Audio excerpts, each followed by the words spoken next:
साथीहरु नमस्कार, स्वागत छ यहाँलाई 99% लोकसेवा युट्युब च्यानलमा। आज मिति 2082 साल जेठको 28 गते बुधबारको गोरखापत्र ज्ञानसागरमा प्रकाशित वस्तुगत प्रश्नोत्तरको सङ्गालो लिएर हामी पुनः उपस्थित भइसकेका छौं। हरेक बुधबार प्रसारण हुने गोरखापत्र ज्ञानसागर सिरिजको यो हाम्रो च्यानलको 134औं भिडियो हो। विगत 133 हप्ताका भिडियो तलको डिस्क्रिप्सन बक्समा गएर हेर्न सक्नुहुनेछ। सुरु गरौँ आजको प्रसंग। प्रश्न नम्बर 1, नेपाल बीमा प्राधिकरणले 2082 जेठ 23 मा सार्वजनिक गरेको तथ्याङ्क अनुसार हाल बीमामा पहुँच पुगेको जनसङ्ख्या कति पुगेको छ भन्दा 47.39% पुगेको छ। तथ्याङ्क अनुसार सबै प्रकृतिको बीमा लेख गरेर बीमाको पहुँच 47.39% कायम भएको हो। यो तथ्याङ्क अनुसार अब 53.61% नागरिक बीमाको दायरामा आउन बाँकी छ। प्राधिकरणले अब 2081-82 को अन्त्यसम्ममा बीमा पहुँच 50% पुर्याउने लक्ष्य राखेको छ। अब प्रश्न नम्बर 2, सार्वजनिक संस्थानहरूको वार्षिक स्थिति समीक्षा 2082 अनुसार हाल नाफामा रहेका सार्वजनिक संस्थान कतिवटा छन् भन्दा 28 वटा नाफामा छन् भने नोक्सानमा रहेका 15 वटा र 2 वटाको विवरण प्राप्त नभएको उल्लेख छ। अब प्रश्न number 3, Indian premier league IPL 2025 को उपाधि जित्न सफल टोली कुन हो भन्दा रोयल च्यालेन्जर्स बेंगलुरु हो। सञ्चालन मिति खेलको सन् 2025 को मार्च 22 देखि जुन 3 सम्म भएको थियो। यो 18औं संस्करणको आइपिएल हो। विजेता चाहिँ रोयल च्यालेन्जर्स बेंगलुरु भयो भने उपविजेता पंजाब किङ्स भएको छ।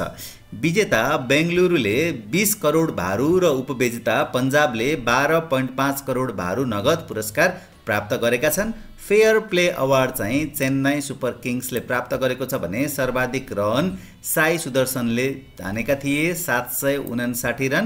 त्यसैगरी सर्वाधिक विकेट लिएका थिए प्रसिद्ध कृष्णले 25 विकेट गुजरात टाइटन्सका। त्यस्तै प्लेयर अफ द सिरिज चाहिँ सूर्यकुमार यादव भएका छन् मुम्बई इन्डियन्सका। अब प्रश्न नम्बर 4 हेरौँ। तारका माध्यमबाट फिक्स्ड ब्रोडब्यान्ड इन्टरनेट सेवा प्रदान गर्ने कम्पनीमध्ये सबैभन्दा धेरै बजार हिस्सा कुन कम्पनीको रहेको छ भन्दा ओल्ड लिङ्क कम्युनिकेसनको रहेको छ 32.05%। बजार हिस्साका आधारमा प्रमुख 5 कम्पनीहरू 2082 को वैशाखसम्म हेर्यौँ भने ओल्ड लिङ्क 1 नम्बरमा रहेको छ 32.5% हिस्सा छ। त्यस्तै गरी दोस्रोमा नेपाल दूरसञ्चार कम्पनी लिमिटेड, यो 11.23% ओगटेको छ। त्यस्तै डिस मिडिया नेटवर्क प्रणालीले 11.19% सहित तेस्रो स्थानमा छ। चौथोमा सुबिसु केबल नेट छ 9.9% सहित र पाँचौंमा बायोनेट कम्युनिकेसन छ 7.85% सहित। यो स्रोत चाहिँ नेपाल दूरसञ्चार प्राधिकरणबाट ल्याइएको हो। अब प्रश्न नम्बर 5, विश्वकै लामो मुक्तिनाथ केबल कारको लम्बाइ कति रहने भएको छ भन्दा 81.014 किलोमिटर रहने भएको छ। विक्रम सम्वत 2082 जेठ 22 को लगानी बोर्डको बैठकले सो परियोजनाको 57 अर्ब 64 करोड लगानी स्वीकृत गरेको छ। परियोजना बनेपछि नेपालको कुल गृहस्थ उत्पादन जीडीपीमा वार्षिक 70 अर्ब रुपियाँ योगदान पुग्ने जनाइएको छ। परियोजनाका कारण सिर्जना हुने आर्थिक अवसर, होटल, रोजगारी, स्थानीय उत्पादन र बजार लगायतका आधारमा जीडीपीमा सो बराबरको योगदान पुग्ने देखिएको छ। मुक्तिनाथ केबल कार परियोजनामा 416 वटा टावर र 776 वटा गण्डला रहने भएका छन्। परियोजनामा 6 वटा अनिवार्य ट्रान्जिट र 9 वटा चाहिँ स्वैच्छिक स्टेसन हुने छन्। अब प्रश्न नम्बर 6, विश्व वातावरण दिवस कहिले मनाइन्छ? हरेक वर्ष जुन 5 मा मनाइन्छ। सन् 2025 को नारा चाहिँ प्लास्टिक प्रदूषण घटाउँ भन्ने रहेको थियो, बिट प्लास्टिक पोल्युसन भनेर।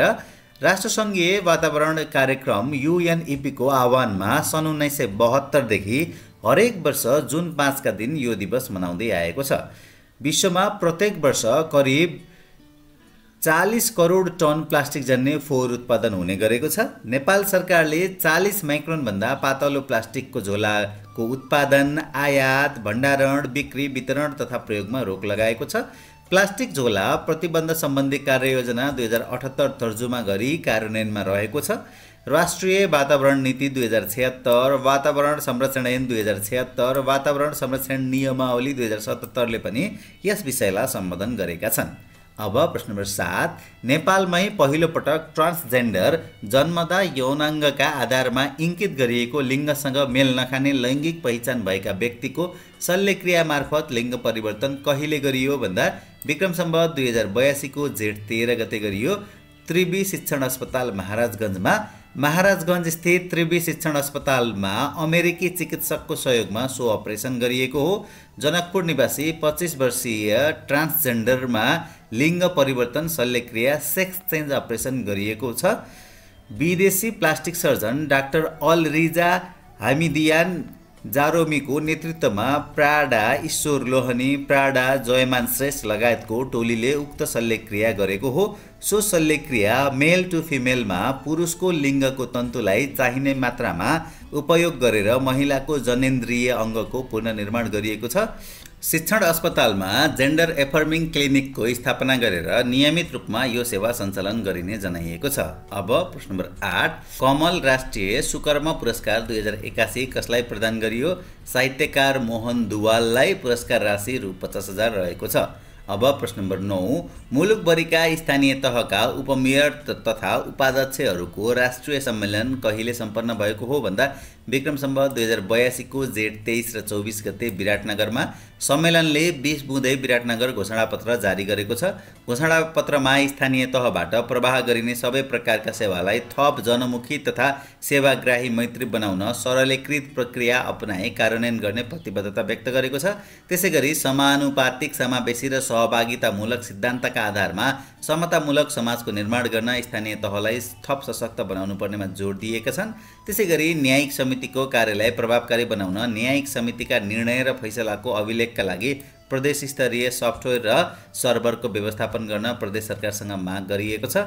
सबै स्थानीय तहमा न्यायिक समितिका कार्यमा एकरूपता कायम गर्न कार्यविधि निर्माण गरी लागू गर्ने भनिएको छ। त्यसैगरी स्थानीय तहको आर्थिक सशक्तिकरणका लागि वित्तीय समानीकरणको अनुदान वृद्धि गरी सशर्त अनुदानको रकमबाट योजना तथा कार्यक्रम छनौट गर्ने अधिकार स्थानीय तहलाई दिन माग गरिएको छ। त्यसैगरी संस्थागत बहाल कर स्थानीय तहको क्षेत्राधिकारभित्र पर्ने भएकाले सङ्घीय सरकारलाई यस्तो कर सङ्कलन नगर्न अनुरोध छ। त्यसैगरी राजस्व बाँडफाँडबाट प्राप्त हुने प्रतिशत स्थानीय तहमा बढाउन सम्बन्धित कानुनमा संशोधन गर्न माग गरिएको छ। त्यसैगरी स्थानीय सरकार सञ्चालन ऐन 2074 बमोजिम लघु, घरेलु तथा साना उद्योगको इजाजत, दर्ता, नवीकरण तथा खारेजी गर्ने सम्पूर्ण अधिकार स्थानीय तहले प्रयोग गर्न पाउने व्यवस्थालाई पूर्ण रूपमा कार्यान्वयन गर्न माग गरिएको छ। अब प्रश्न नम्बर 10, पहलमान सिंह सुवार नेपाल भारत अन्तर्राष्ट्रिय साहित्य सम्मेलन तथा दोस्रो प्रादेशिक कविता महोत्सव 2082 कहिले सम्पन्न भएको हो?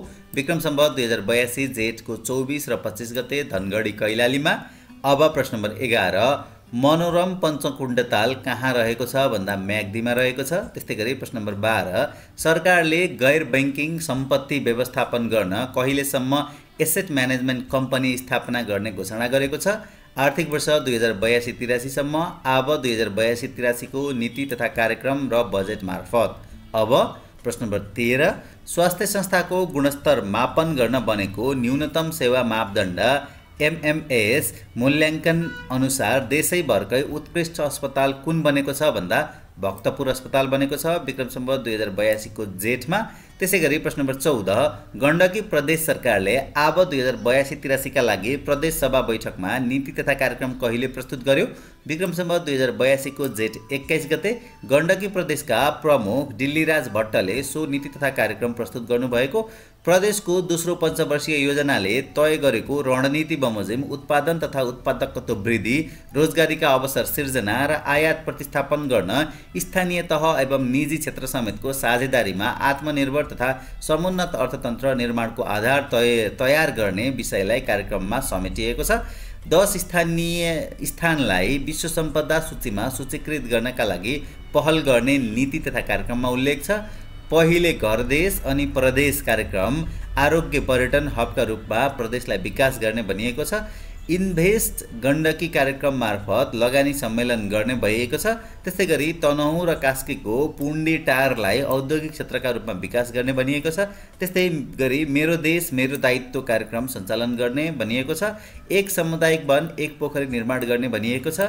त्यसै गरी उज्यालो गण्डकी प्रदेश अभियान सम्पन्न गरी विद्युत सेवालाई भरपर्दो र नियमित बनाउने लगायतका कार्यक्रम नीति तथा कार्यक्रममा समेटिएको छ। अब प्रश्न number 15 Nepali karate star Erika Gurung विश्व वरियतामा कतिौं स्थानमा रहन सफल भएकी छन् भन्दा 27औं स्थानमा पर्न सफल भएकी छन्। सन् 2025 को जुनको तथ्याङ्क अनुसार विश्व कराते महासङ्घले जारी गरेको विश्व वरियतामा एरिकाले आफ्नो विधामा छलाङ मारेकी छन्। यसअघि उनी विश्व वरियतामा 50औं स्थानमा रहेकी थिइन्। हालै मोरक्कोको रावतमा भएको कराते वन प्रिमियर लिगमा महिला 68 किलोग्राम माथि समूहमा काँस्य पदक जितेपछि उनको विश्व वरियतामा सुधार भएको हो। अब प्रश्न नम्बर 16 बङ्गलादेशले आफ्नो देशलाई स्वतन्त्र बनाउन भएको क्रान्तिको नेतृत्व गरेका शेख मुजिबुर रहमानको स्वतन्त्रता सेनानीको मान्यता कहिले रद्द गरेको हो?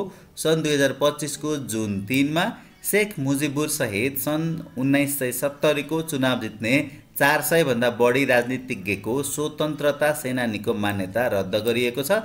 राष्ट्रिय स्वतन्त्रता सेनानी परिषद जामुका अध्यादेशले यी नेताको पहिचानलाई मुक्त योद्धाका सहयोगीहरू भनेर परिभाषित गरेको छ। मोहम्मद युनुसको नेतृत्वमा रहेको हालको अन्तरिम सरकारले बङ्गबन्धु शेख मुजिबुर रहमानका अतिरिक्त सन् 1971 को स्वतन्त्रता सङ्ग्रामको समयमा अस्थायी सरकारका राष्ट्रपति तथा प्रधानमन्त्री सैयद नजरुल इस्लाम र ताजुद्दिन अहमदको स्वतन्त्रता सेनानीको मान्यता पनि खारेज गरेको छ। राष्ट्रपिता बङ्गबन्धु शेख मुजिबुर रहमानको नेतृत्वमा सन् 1971 मा पाकिस्तान विरुद्ध 9 महिनाको रक्तपातपूर्ण युद्धबाट बङ्गलादेशले स्वतन्त्रता प्राप्त गरेको थियो। अब प्रश्न नम्बर 17 विश्व प्रसिद्ध फाइनान्सियल टाइम्स समूह अन्तर्गतको दि ब्याङ्कर्सले प्रदान गरेको दि ब्याङ्कर्स टेक्नोलोजी अवार्ड 2025 बाट सम्मानित हुन सफल नेपाली ब्याङ्क कुन हो भन्दा नाभिल ब्याङ्क लिमिटेड हो। सन् 2025 को जुनमा एसिया प्रशान्त क्षेत्रका लागि प्रदान गरिएको अवार्डबाट ब्याङ्क सम्मानित भएको छ। अब प्रश्न नम्बर 18 मानव शरीरको रक्त सञ्चालन प्रक्रिया विलियम हार्वेले पत्ता लगाएका हुन् भने वंशानुक्रमको सिद्धान्त कसले पत्ता लगाएका हुन् भन्दा ग्रेगर मेन्डलले। अब प्रश्न नम्बर 19 प्रस्तावित मेरापिक राष्ट्रिय निकुञ्ज कुन जिल्लामा पर्दछ भन्दा सोलुखुम्बुमा पर्दछ। प्रस्तावित क्षेत्र जैविक विविधता पर्यटन र सांस्कृतिक हिसाबले धनी रहेको मेरापिक हिमाल रहेको यो क्षेत्र पर्वतारोहणका लागि समेत प्रसिद्ध रहेको छ। अब प्रश्न नम्बर 20 सार्जे हिमाललाई शान्तिपिक भनेर चिनिन्छ भने कञ्चनजङ्घा हिमाललाई के भनी चिनिन्छ? नेपाल पिक भनी चिनिन्छ। अब प्रश्न नम्बर 21 राष्ट्रिय अपराध सूचना केन्द्रको उद्देश्य के रहेको छ भन्दा देशभरका सम्पूर्ण अपराधको एकीकृत तथ्याङ्क राख्ने। ओके, यो सँगै आजको गोरखापत्रमा प्रकाशित वस्तुगत प्रश्नोत्तरको सङ्गालो यहीँनिर ल्याएर सकाएका छौँ। यतिन्जेल हेरेर र सुनेर साथ दिनुभयो यहाँहरू सम्पूर्णलाई धेरै धेरै धन्यवाद। यहाँको आगामी पल अध्ययनमै बितोस्।